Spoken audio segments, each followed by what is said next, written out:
Hi guys, my name's Seb Tudor, I'm the man on the Silver Mountain and welcome back. Now today I wanted to talk about the whole issue in discussions with confrontation and fear of confrontation, and I've got a few ways for us to get over it, but I just want to talk about kind of why it's a problem and what it is first, and then we'll get into the ways that I feel you guys can overcome it. And there are like 5 ways that I've got here.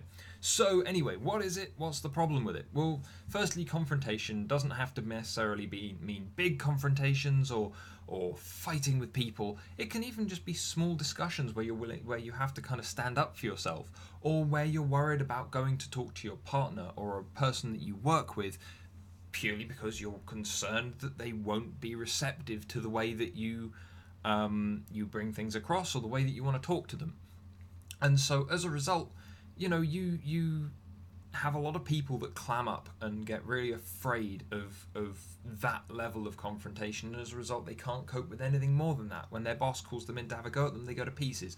When they don't do well at school and they have to potentially go in and talk to their tutors about their progress, they go to pieces. And when it comes to relationships especially, you need to be able to confront one another on their bullshit and make sure that you're on the same page and that you can talk about things.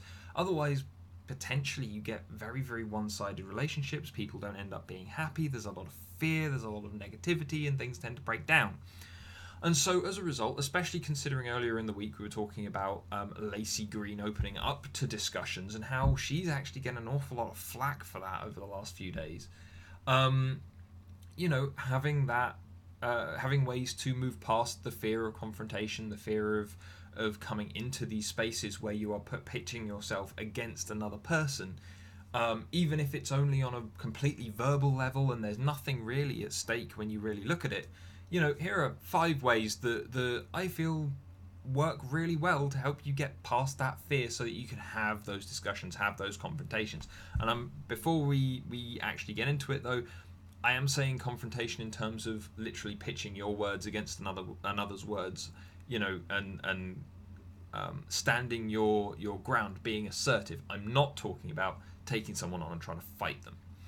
But anyway, the first one of the 5 is you need to do a kind of profit loss almost. Yeah, you need to work out what the problems are with not confronting people and what you might gain from confronting people, from speaking up and making yourself heard and like asserting yourself in your space.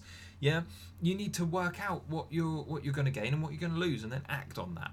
Because obviously, if you don't lose anything from not speaking up, and you don't necessarily gain anything, it would just be not more voices in a conference room, or if it's such a small thing that it doesn't really matter when you're sat there doing something with your partner, then if it makes no difference either way, then you may as well conserve your energy and not bother, in which case, fair enough, there's no confrontation required.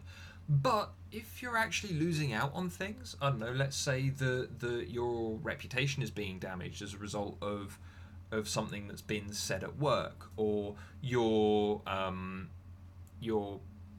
like not expressing yourself to your partner, even if it's going to create a potential argument, leaves you feeling bad or without support or without parts of the relationship that you want to develop, for you and them. But actually speaking up might have those things turn around. It might save your reputation, it might improve your reputation, it might save your relationship some of the hassle that's being caused, or whatever else. You need to work out where that kind of profit loss is, and kind of whether or not it's worth it, because most often I'll find that it is. Sometimes it can be hard to kind of put words forward, especially if, for me, sometimes there are so many things going on in my head and stuff like that trying to pluck out the right things can be difficult. So maybe taking some time, actively making a point of taking some time to compile the pros and cons of speaking up, so that also you can calm yourself down, which we'll get to in a minute. Those things, taking that time, being organized about it is an important thing. The next thing that I would do, the number 2 on this list, is you need to reconsider the kind of thing that is thrown at us as children, where conflict is bad, confrontation is bad. Because as you grow, as I've said in numerous other videos, confrontation has to be very much more to do with the improvement of things. You're putting yourself through a tough situation to grow from it, to learn from it. That's the only way that we've evolved as a species. That's the only way that we grow as both biological mechanisms and as people. We put ourselves through the ringer, and the harder the ringer, the more powerful and more solid we come out on the other side, provided we survive it in one piece. And so we need to take a look at that, and take a look at the way that confrontation is actually healthy and it can be good for you. You just need to look at it in the right way and manage it in the right way, so that you are learning from it and growing from it, not kind of crumbling underneath it or being beaten by it. The next thing, though, is you need to be organized in the way that you address things.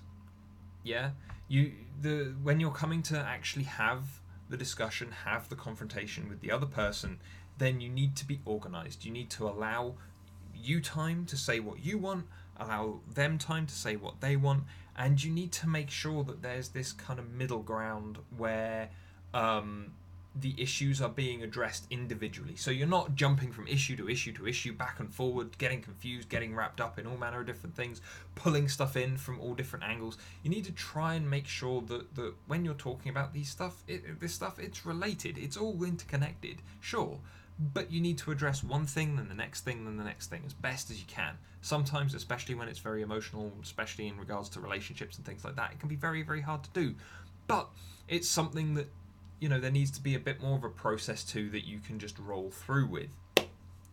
And one of the ways to make sure that you don't kind of lose your cool, lose your calm and stuff like that when you're having those is our number 4 point, which is try and stay calm. Try and keep cool, calm and collected. If you need to write things down when you're doing stuff earlier on in regards to pros and cons and what you're worried about and stuff like that, then do it. If it helps, then do it. And if it comes to people who don't want you to do it, then they need to give you a decent reason why not, considering that it's you just working through stuff the way that you want to. But one of the other ways, especially that I've seen to kind of deal with this in relationships more so than anything else, is make sure that you're not throwing out accusations at people. Yeah, people will be far more interested, far more open to you if you're talking about yourself in a lot of instances, and also if you're saying that it's your feelings, your thoughts, the way that you are working, then you're going to see a lot more of kind of them granting you ownership of the situation. And if you're in control, and if you're owning the situation, if it's yours to do with as you see fit, as you progress, then that means that hopefully you can get the progress that you want, you can reach the middle ground that you want with that other person, or you can achieve the goals that you want to achieve with having that discussion.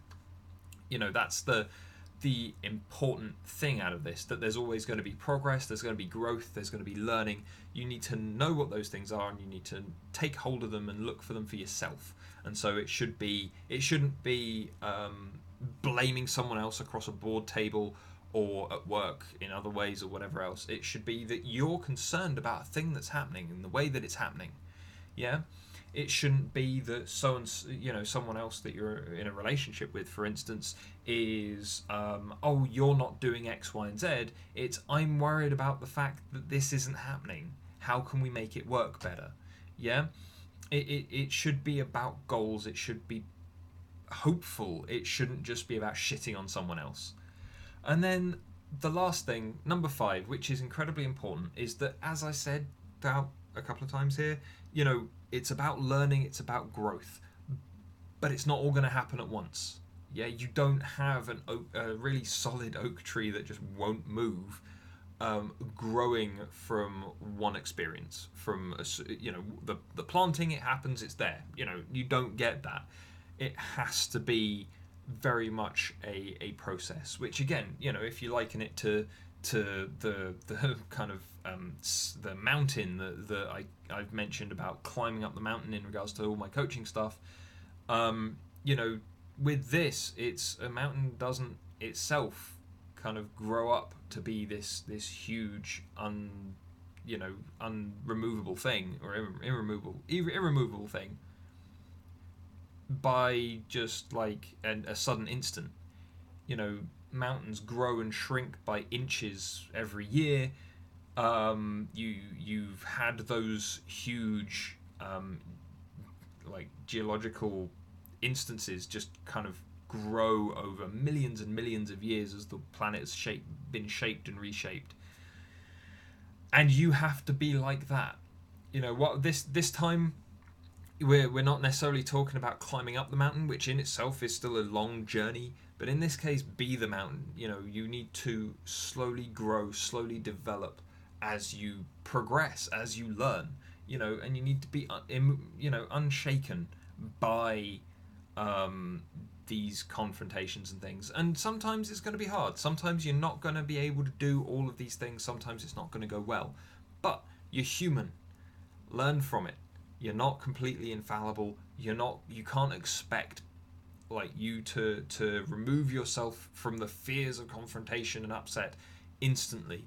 You need to cut yourself some slack. You need to practice. You need to continue to grow and learn and just get through it. Yeah? But anyway, those are my 5 things that I recommend to kind of develop that kind of assertiveness and remove yourself from the fear of confrontation, regardless of whether it's in relationships, which is where I see it an awful lot, but also in work or with family or with friends or wherever else. I mean, I see it an awful lot in work as well, to be fair. But again, these are relatively simple things to do. All they need is a little bit of kind of forethought and a little bit of a step back so that you can see your situation for what it is. But anyway, tell me what you guys think in regards to the whole issue around confrontation, because I know that an awful lot of people are afraid of it, an awful lot of people run away. How have you dealt with it in your time? Have you got other things that we could add to this list that may help other people? Please drop me a comment down there just to let me know. But otherwise, thank you very much for watching, guys, and I'll see you in the video tomorrow. Take care. Thank you very much for watching, guys. If you enjoyed this video at all, then please drop us a like and subscribe for more, and I'll see you in the video tomorrow.